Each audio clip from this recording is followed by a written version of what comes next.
Nah, ini munculnya ajaran bahwa menolak Kain itu inses.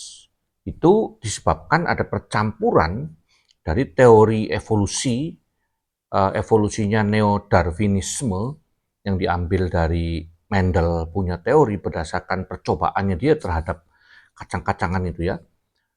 Kemudian orang mulai menganggap bahwa ada manusia lain selain Adam yang diciptakan waktu itu. Padahal kalau kita membaca dalam Kejadian 1 ayat yang ke-27, maka Allah menciptakan manusia itu. Nah, kata manusia itu, kata manusia atau Adam, Adam, manusia itu, atau Adam itu menggunakan kata singular maskulin. Jadi manusia laki-laki satu. Menurut gambarnya, menurut gambar Allah diciptakannya dia. Dia itu juga menggunakan maskulin singular atau satu laki-laki. Laki-laki he ya menggunakan maskulin singular dan perempuan feminim singular atau tunggal diciptakannya mereka. Mereka itu merujuk kepada satu laki-laki dan satu perempuan. Oke, kalau masih kita mungkin salah karena kata Adam itu bicara satu maskulin tetapi umat manusia. Tetapi penjelasan bahwa Adam itu adalah umat manusia menurut saya tidak tepat. Karena berikutnya kemudian disebutkan tentang adanya perempuan. Jadi kata Adam itu susah kalau diterjemahkan sebagai umat manusia atau manusia yang banyak. Karena itu maskulin. Kalau manusia yang banyak tentunya neuter lah karena ada maskulin dan feminin di dalamnya. Satu itu ya. Lalu yang kedua, dalam Kisah Rasul disebutkan bahwa dari satu manusia lahir seluruh umat manusia. Jadi jelas Allah menciptakan pertama adalah satu yaitu Adam itu. Lalu yang kedua bahwa Korintus menjelaskan bahwa Adam adalah manusia pertama. Tetapi sebenarnya di dalam Kejadian pasal yang kedua, ayatnya yang ke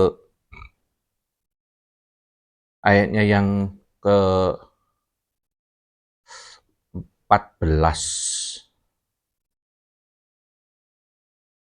Nah, mulai dengan ayatnya yang ke-18. Tuhan Allah berfirman, tidak baik kalau manusia itu seorang diri saja. Perhatikannya, seorang diri saja.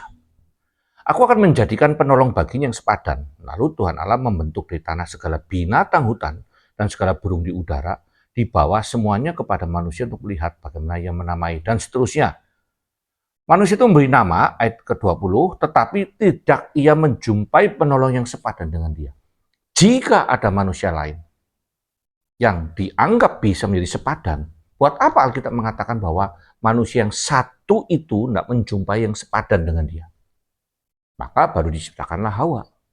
Jadi jelas bahwa manusia pertama adalah Adam, diikuti oleh Hawa, sepasang itu. Lalu bagaimana mau mengatakan, loh kalau gitu yang dikawini siapa? Yang dikawini kalau begitu ya tadi ya mungkin ya gorila yang bagi Adam itu tidak sepadan. Dan kalau tidak sepadan dikawini sama Adam, ya omong kosong. Nggak mungkin. Dikawini sama Kain juga nggak mungkin, karena tidak sepadan. Pun kalau dikawini nekat karena nafsunya seksnya menyimpang, maka pun tidak akan menghasilkan anak. Karena beda DNA yang membuat sel sperma dan sel telur itu tidak bisa saling bertemu dan dibuahi. Jadi kesalahan tafsir terhadap itu semua nanti itu dimulai dari apa? Ada dua hal ya. Pertama menolak tentang incest.